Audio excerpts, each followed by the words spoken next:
They don't want that hair to be there for good. So it's a true thing. Yes, So I'm it's blessed with this. mother's blood is… Hey! Hello! Hello! He's full on. Look at his yoga posture. Okay. Hello? So shaving the hair is for the reason of… That's one important aspect, that the child's hair has carried mother's blood, so that must go within… There are some communities there they say within 3.5 months it must go. Within 108 days it must go. But for convenience, because they have to go to a particular temple to do this, so they have stretched it up to 18 months Okay. max. Within that you must take it off. So still if it's done with no temple or like at home… It can be done, but you always… See, because when you shave somebody's head, what happens is, naturally the energies tend to move upward. Okay. So that is why we do it on a specific day. When the moon is in a certain position, we do the shaving, so that the energies move upward. So when you do such a thing of any change in the thing, you want to be in a an auspicious place or a sacred space where it's supportive. So they want to be in a specific temple, which usually is kind of has a genetic value to them, because these are called Kula Devatas, that is their community. For the community, they've created a deity. Okay. So only for that genetic background it'll work. Okay. So they'll go only to that temple. Another community goes somewhere else. Oh, interesting. It's a whole science. I'll take it as a blessing. I'll drink straight from the bottle. Always gratitude to the water, before you drink and after you drink, so that the water behaves well.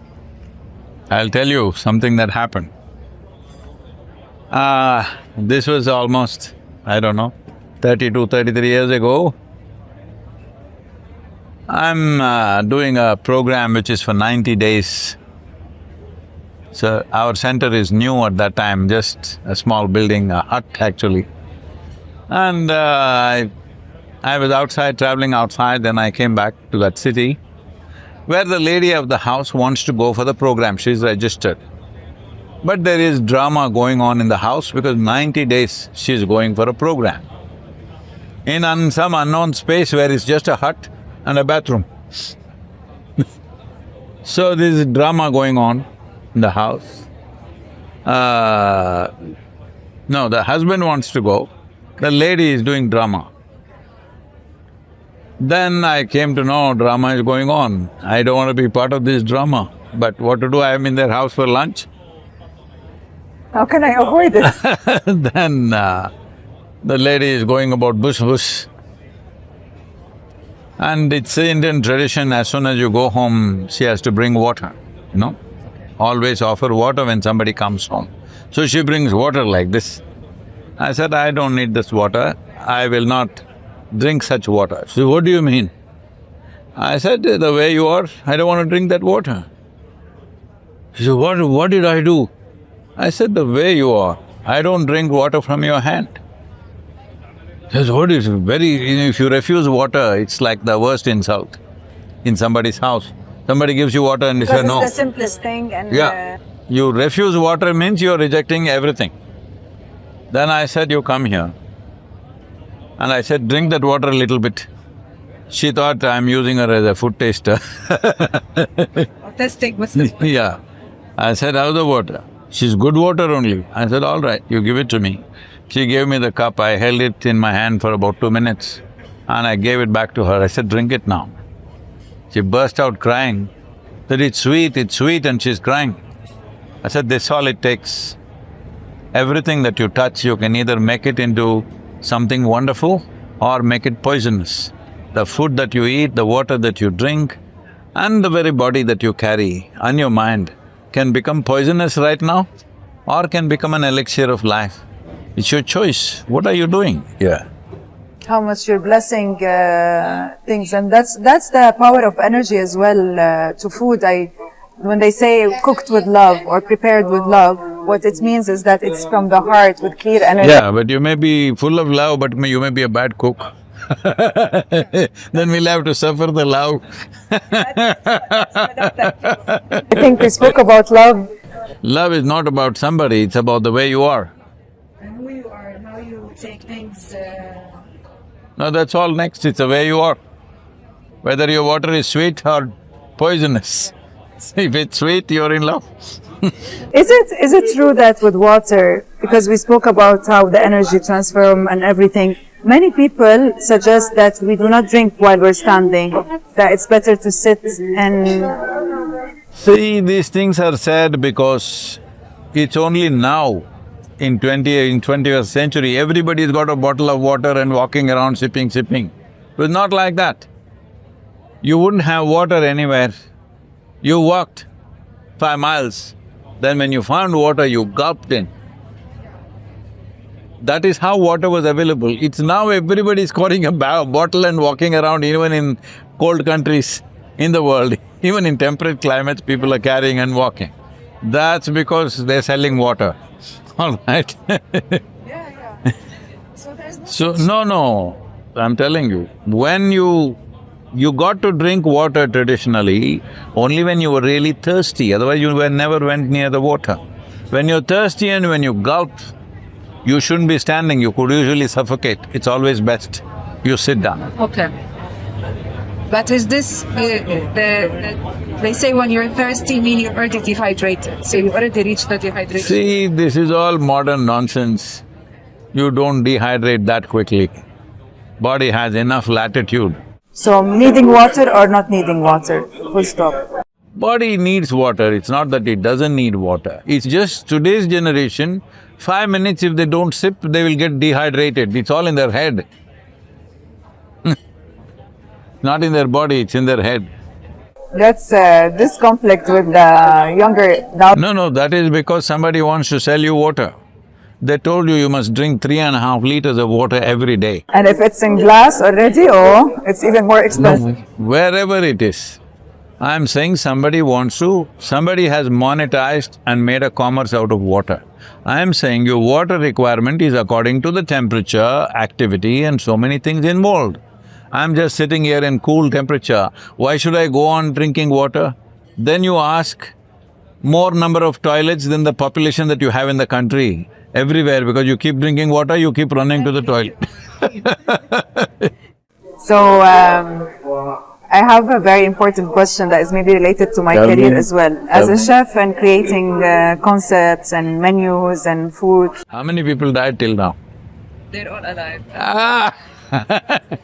I'm just joking, tell your people there's no danger.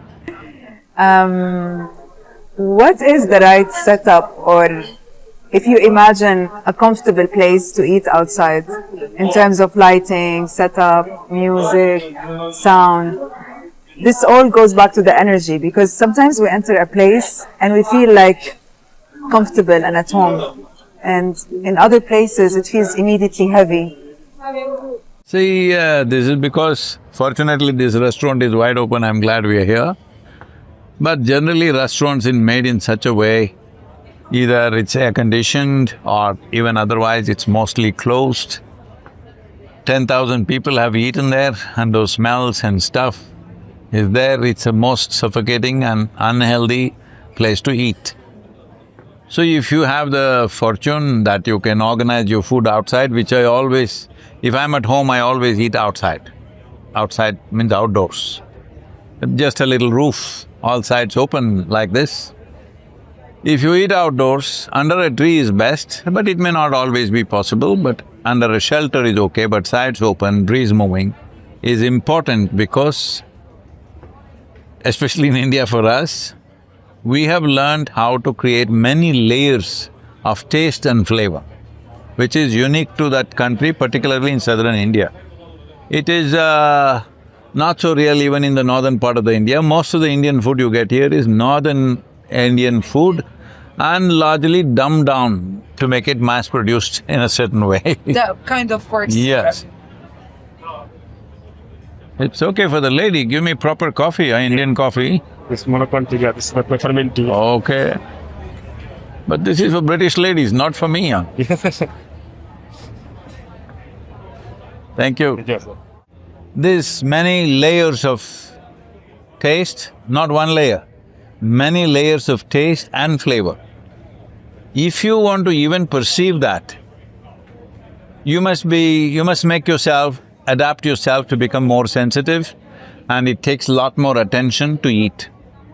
For people who just gulp food, they'll never understand what it is. Like they eat in the car or on the way.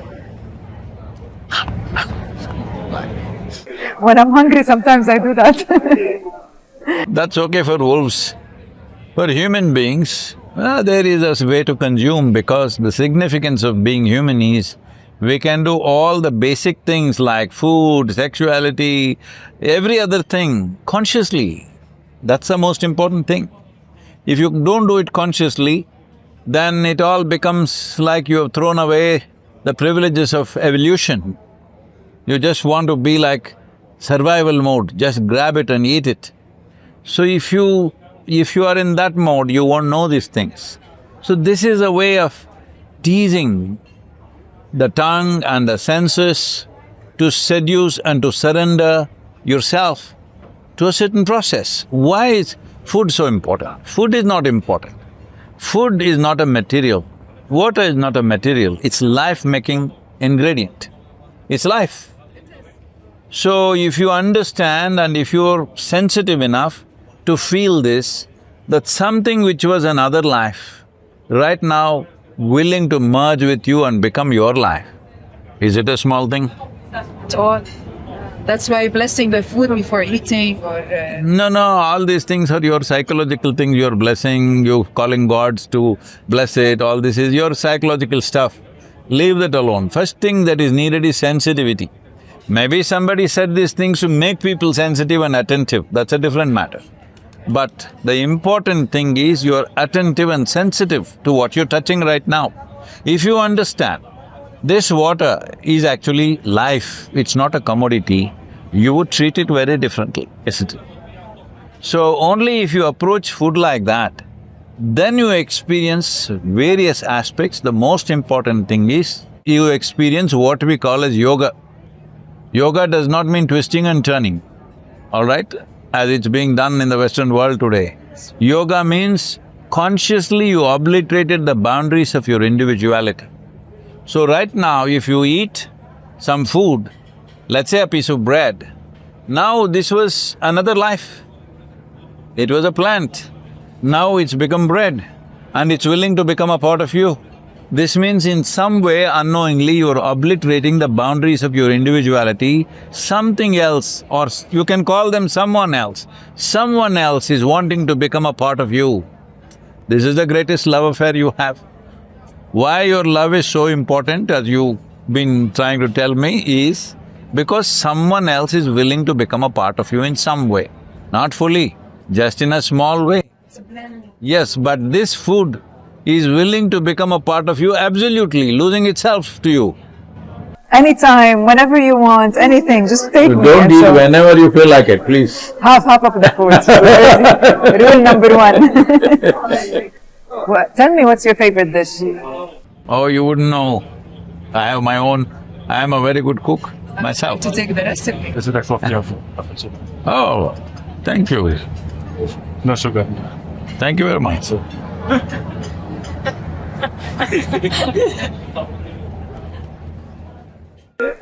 I'm demanding the recipe. I would love to learn a recipe from Sadhguru. My daughter says I make the best masala dosa in the world. You know what's masala dosa? Not like what you eat in here. No, yeah, If you like… eat my masala dosa, you'll become my slave, so I won't give you right now. Just give me the recipe then. It's not like that. We don't cook from the recipe, we cook with like it's part of our life. That's why it turns out the way it turns out. Next time I go to the ashram, maybe I'll Yes. get the privilege. Or we cook together, who knows? But I'm telling you, I'm warning you, you won't leave, you will stay with me then, if you eat my food. Then I'll quit my job. Yeah. How is it? Bad?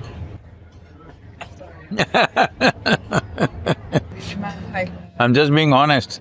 I'm supposed to say, oh, it's fantastic. You're not supposed to. Okay. With coffee specifically, it's I'm curious to ask a question. And